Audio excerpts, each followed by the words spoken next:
تھانہ city police کی جرائم پیشہ عناصر کے خلاف دبنگ کارروائیوں کا سلسلہ بدستور جاری۔ بدنام زمانہ منشیات فروش سہیل انصاری اور ریکارڈ یافتہ شراب فروش رانا سخی سلطان 240 لیٹر شراب سمیت گرفتار۔ پولیس نے منشیات برآمد کر کے مقدمہ درج کر لیا ہے۔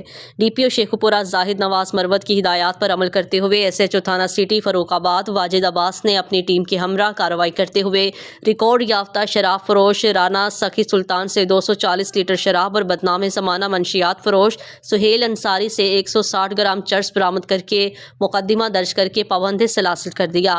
S H O city Wajid Abbas نے کہا ہے، منشیات فروش معاشرے کا ناسور ہیں جو کسی بھی رعایت کے مستحق نہیں، ان کے ساتھ آہنی ہاتھوں سے نپٹا جائے گا۔ عوام کی جان و مال کا تحفظ میرا اولین فرض ہے۔ جرائم پیشہ عناصر کے خلاف بلا تفریق کارروائیاں جاری رہیں گی۔ مزید کہا، علاقے کو امن کا گہوارہ بنا کر ہی دم لوں گا۔